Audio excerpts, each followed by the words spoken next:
and welcome to my kitchen and another episode of What's for Dinner. It is Labor Day and I am busy updating my website, so I need a meal that is going to cook itself. So we're going right back to the crock pot. I don't know about you, but I go through spurts where I use the crock pot all the time and then I kind of put it in the corner and don't use it for a while. Well, I'm going through one of those periods of time where the crock pot is my best friend. So, I don't know sometimes why I don't use it more than I do, but I should use it more, just like I should use my pressure cooker more, and I don't. But this is going to be a meal that we're going to cook. It's only going to cook for 3 or 4 hours because pretty much only the vegetables need to cook. We're just going to do, I've done a smoked sausage bake. I've done a smoked sausage skillet. Now we're going to do a smoked sausage crock pot. And it's pretty much the same ingredients, just a different method of cooking.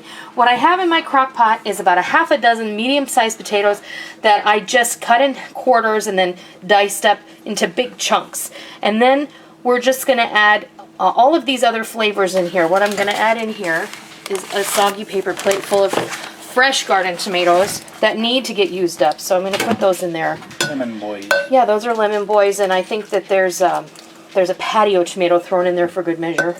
I'm going to throw in a 14-ounce can of diced tomatoes with their juice, as well as a 12-ounce can of tomatoes and green chilies. You can leave those out if you want to. No big deal. I'm also going to add about a cup of water just to get everything going. And this is a really great layered meal. I have gone to my freezer and I found this lovely bag, and I'm just going to dump it all in there, of frozen yellow and green beans.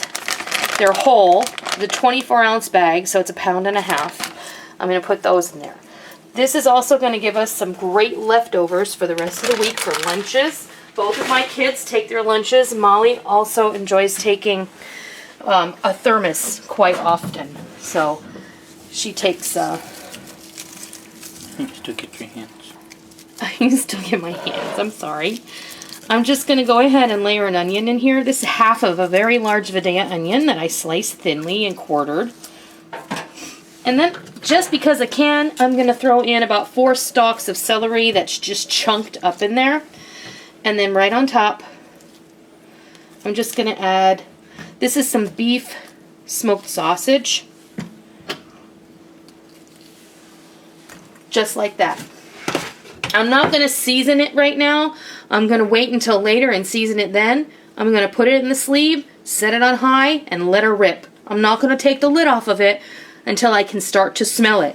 And then I'm just going to come and take a look at it. I'm going to let it bubble away, and then I might give it a stir, and I'll bring it back and I'll show you what this looks like when we're ready to eat. We're back, and it is several hours later, and this is perfectly done. You can see the potatoes are soft and cooked all the way through, and it has rendered quite a bit of... I actually did come in about 2 hours after I started it, and I added, I would say, 2 cups of tomato juice that I had hanging out in the fridge that needed to be used up. So, yeah, that works. You can put anything. You could put water or chicken stock or whatever you had on hand, but this is what we're having tonight, and it smells fantastic, and the sausage is cooked all the way. I mean, it was already cooked, but it's nice and done. It's hot and everything looks delicious. So this is a nice hearty meal. You can, hopefully if someone is home, you can call them and say, hey, just put that on warm, and then when you walk through the door, this is a meal in a pot. This is a one-pot wonder, right?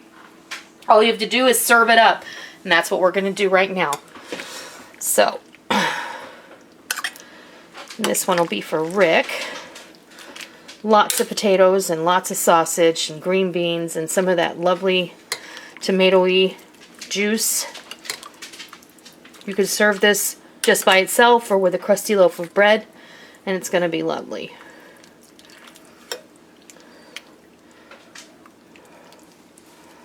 There you go.